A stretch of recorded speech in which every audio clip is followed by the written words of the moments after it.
안녕하십니까. 안근무의 휙서비스입니다. 지난달에도 미국의 노동시장은 예상보다 훨씬 좋았습니다.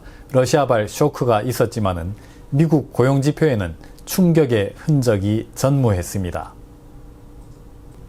지난달 미국 비농업 부문의 고용은 43만 1000명 증가했습니다. 예상치 49만 명에는 좀 못 미쳤습니다. 그러나 앞선 두 달 수치가 9만 5천명 상향 수정돼서 실망할 것은 없었습니다. 2개월 이동평균 추세는 59만 명이었습니다. 취업자 수가 두 달에 120만 명씩 늘어나는 추세죠. 그런 흐름이 1년 넘게 계속되고 있습니다. 대단합니다.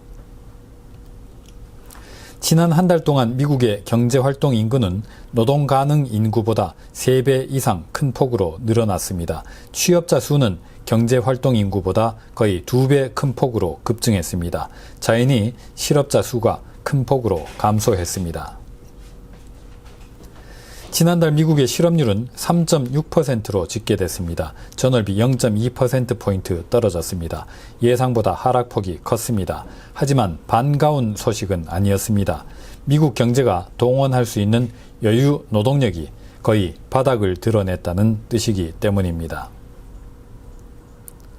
지난달 기자회견에서 제롬 파월 연준 의장은 미국 노동시장이 극단적으로 타이트하다고 말했습니다. 굉장히 타이트해서 건강하지 않은 레벨이 됐다고 말했습니다.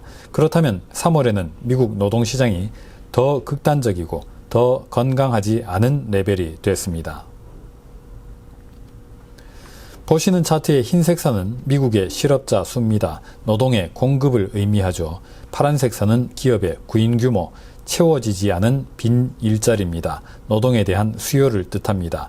과거에는 노동력 공급이 수요를 항상 웃돌았습니다. 그러나 지난 2018년부터 역전이 됐습니다. 지금은 그 뒤집어진 정도가 역대 최대 수준입니다. 현재 미국에서 비어있는 일자리 수는 실업자 수보다 1.9배나 많습니다. 지난달 기자회견에서 파월 의장은 노동력에 대한 수요가 공급에 비해서 지나치게 많다는 점을 지적하면서 임금 인플레이션을 걱정했습니다. 통화정책을 사용해서 노동 수요를 줄임으로써 인플레이션에 대응하겠다고 밝혔습니다. 그런데 한 가지 희망의 징후도 보였습니다. 보시는 차트는 시간당 평균 임금 증가율입니다. 지난달 전월비 0.4% 오른 데 그쳤습니다. 앞서 2월에는 0.1%밖에 오르지 않았습니다. 두 달 평균 추세로는 1년 만에 가장 완만한 수준의 임금 상승 속도였습니다.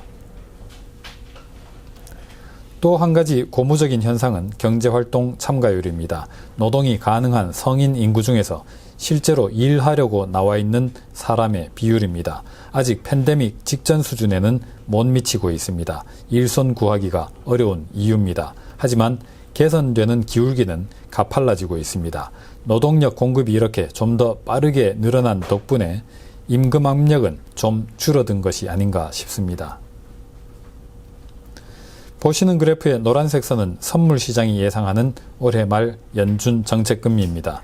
25bp 단위로 계산하면 연말까지 총 9차례 더 금리를 올릴 거란 관측이 내포되어 있습니다. 전망이 거의 논스톱으로 계속해서 높여지는 중입니다.